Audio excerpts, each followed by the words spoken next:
دنیا کی زینت کو الماس کہتے ہیں، دنیا کی زینت کو الماس کہتے ہیں، لگے جو تڑپ پانی کی اسے پیاس کہتے ہیں، یوں تو ہر ایک کی پیاس بجھا دیتا ہے دریا، یوں تو ہر ایک کی پیاس بجھا دیتا ہے دریا، جو دریا کی پیاس بجھائے اسے عمر بن خطاب کہتے ہیں۔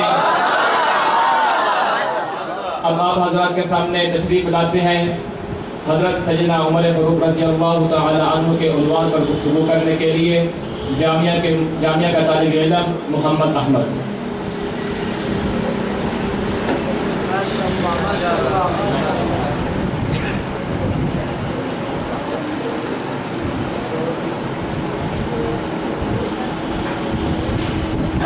الحمدللہ الحمدللہ وکفا وسلام علی عباده الذین اصطفى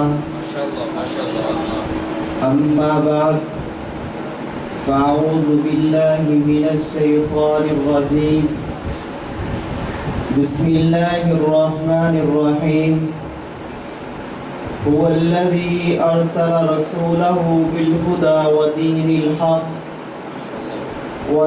الحق ليظهره على الدين كله صدق الله العظيم۔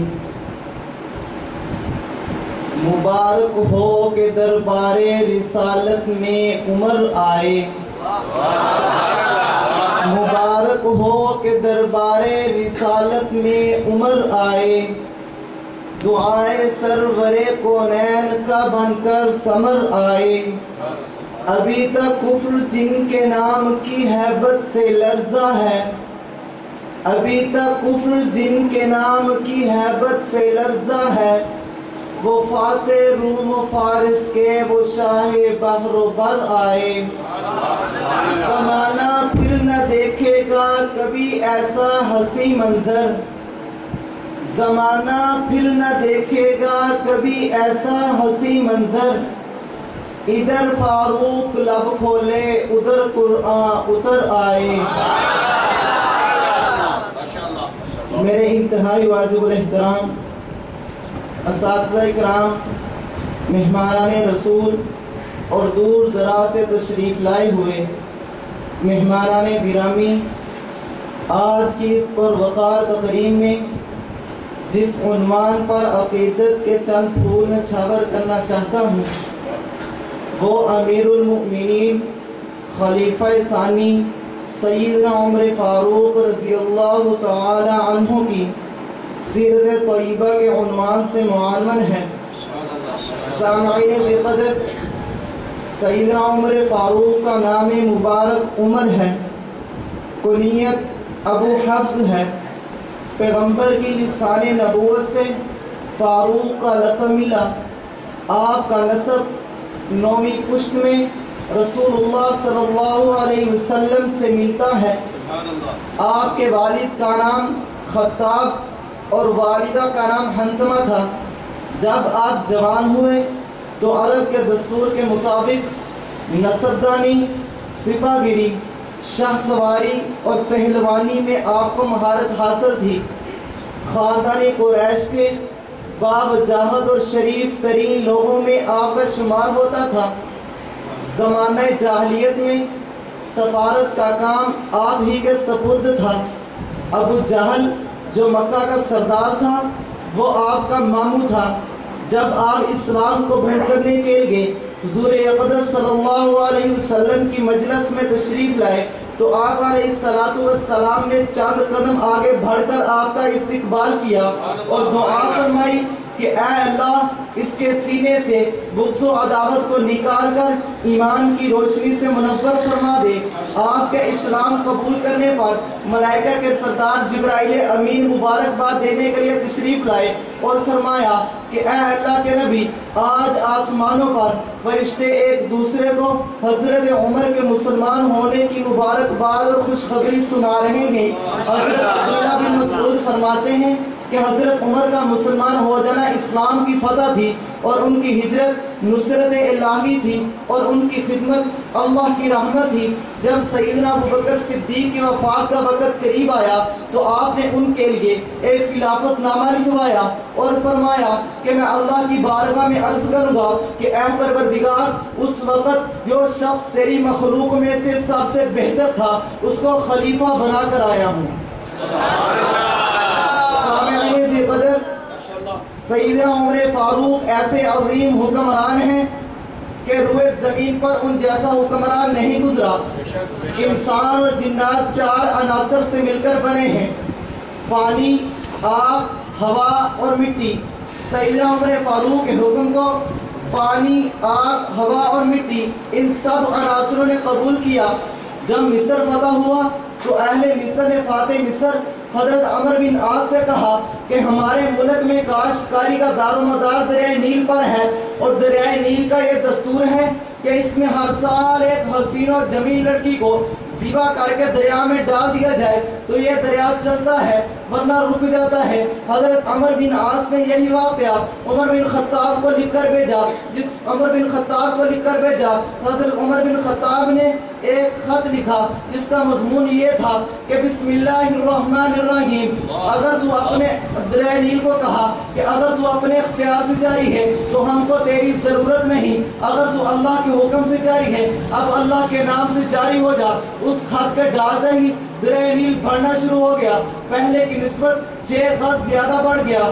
آپ کے حکم کو آگ نے بھی مانا۔ ایک مرتبہ پہاڑ کی غار میں سے آگ نکلا کرتی تھی، وہ آگ جہاں تک پہنچتی ہر چیز کو جلا کر راکھ کر دیتی تھی۔ آپ کے زمانہ میں وہ آگ نمودار ہوئی۔ آپ نے ابو موسیٰ اشعری کو حکم دیا کہ جاؤ اس آگ کو اس غار کے اندر دفن کر کر آؤ۔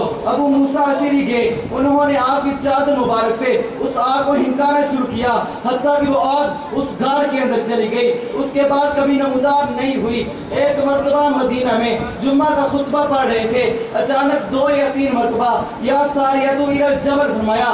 تمام حاضرین حیران ہو گئے کہ اچانک آپ کی زبان مبارک سے یہ کیسے الفاظ نکل آئے۔ عبد الرحمن بن عوف کی آپ کے ساتھ بہت بے تکلفی تھی، انہوں نے بعد میں دریافت کیا کہ اے امیر المؤمنین، آپ نے یا ساریۃ الی الجبل کیسے فرمایا؟ تو امیر المؤمنین نے کہا کہ میں نے دیکھا کہ عراق کے ایک علاقہ میں ایک لشکر جہاد میں مشغول تھا، اس لشکر کے سردار حضرت ساریہ تھے، وہ پہاڑ کے قریب لڑ رہے تھے کہ دشمن کی فوج سامنے سے بھی آ رہی تھی اور پیچھے سے بھی آ رہی تھی، اس بات کا ان کو علم نہیں تھا۔ میں نے جب یہ منظر دیکھا تو میرا دل بے قابو ہو گیا، تو میں نے آواز دی اے ساریہ پہاڑ سے مل جاؤ۔ تو حضرت عمر کی اس آواز کو ہوا نے حضرت ساریہ تک پہنچا دیا۔ کچھ ہی دنوں بعد حضرت ساریہ کا قاصد واپس آیا تو اس نے کہا کہ ہم لوگ لڑائی میں مشغول تھے کہ اچانک آواز آئی اے ساریہ پہاڑ سے مل جاؤ، تو ہم لوگ پہاڑ سے مل گئے تو اللہ رب العزت نے ہم کو فتح نصیب فرما دی۔ ایک مرتبہ آپ کے زمانہ میں بار بار زلزلہ آ رہا تھا، زمین ہل رہی تھی، آپ نے اللہ کی حمد و ثنا شروع کی اور ایک دھرا زمین پر دے مارا اور فرمایا ٹھہر جا کہ میں نے تیرے اوپر عدل نہیں کیا۔ تو حضرت عمر کی اس آواز کو سنتے ہی زلزلہ فوراً رک گیا۔ میرے بھائیوں، یہ تھے حضرت عمر جن کا حیا پانی، آگ، ہوا اور مٹی ان سب عناصروں نے قبول کیا۔ آپ صلی اللہ علیہ وآلہ وسلم نے فرمایا لو کان بعدی نبی لکان عمر، اگر میرے بعد کوئی نبی ہوتا تو عمر ہوتا۔ ایک موقع پر آپ صلی اللہ علیہ وآلہ وسلم نے ارشاد فرمایا اے لوگوں، ایک وقت آئے گا کہ عدل و انصاف کا یہ عالم ہوگا کہ ایک عورت زیور پہن کر یمن سے اکیلی نکلے گی اور بیت اللہ کا طواف کرے گی، پھر وہ اپنے گھر واپس چلی جائے گی، اس عورت کو کوئی بھی ہاتھ لگانے والا نہیں ہوگا۔ میرے نبی کی یہ پسند گوئی فاروق اعظم کا دور خلافت میں پوری ہو گئی۔ آپ کے دور خلافت میں کسی بھی شخص کو یہ ہمت نہ تھی کسی بھی عورت کی طرف نظریں اٹھا کر دیکھ لے۔ ایک موقع پر آپ صلی اللہ علیہ وسلم نے ارشاد فرمایا اے لوگوں زکوٰۃ ادا کیا کرو، ایک وقت آئے گا کہ مال کی اتنی کثرت ہوگی کہ لوگ زکوٰۃ ادا کرنے کے لیے پھرتے رہیں گے لیکن کوئی بھی زکوٰۃ کو قبول نہیں کرے گا۔ میرے نبی کی یہ پشین گوئی بھی فاروق اعظم کے دور خلافت میں پوری ہو گئی۔ میرے نبی کی ان پشین گوئیوں کا پورا ہو جانا فاروق اعظم کے دور کے برحق ہونے کی دلیل ہے۔ سامعین ذی قدر، آپ کو ایران کے مجوسی فیروز ابو لولو نے نماز فجر کی امامت کرواتے ہوئے خنجر سے وار کر کے زخمی کر دیا اور آپ مصلی امامت پر گر گئے، لیکن آپ نے اپنی جگہ مصلی امامت پر عبد الرحمن بن عوف کو کھڑا کر دیا اور یہ بتا دیا کہ اے لوگوں جان جاتی ہے تو جائے لیکن نماز نہ جائے۔ آپ زخموں کی تاب نہ لاتے ہوئے یکم محرم الحرام کو شہید ہو گئے۔ انسان کا خمیر جس جگہ سے لیا جاتا ہے اسی جگہ اس کو دفن کیا جاتا ہے۔ آپ کا خمیر روضہ اقدس جو جنت کا ٹکڑا ہے وہاں سے آپ کا خمیر لیا گیا اور وہیں آپ کے پہلو میں دفن کیا گیا۔ تو پھر میں کیوں نہ کہوں، گواہی دے رہی ہیں نیل کی طغیانیاں اب تک کہ تیرے خط کے کیا کہنے، تیری رفعت کے کیا کہنے۔ ابھی تک روم و فارس کے سبھی قلعے لرزتے ہیں، ابھی تک روم و فارس کے سبھی قلعے لرزتے ہیں، جو دشمن پر ہے تاری اب تلک ہیبت کے کیا کہنے۔ خلیفہ رات کو جاگے رعایا چین سے سوئے، سنہری اور معیاری تیری سیرت کے کیا کہنے۔ وما علینا الا البلاغ المبین۔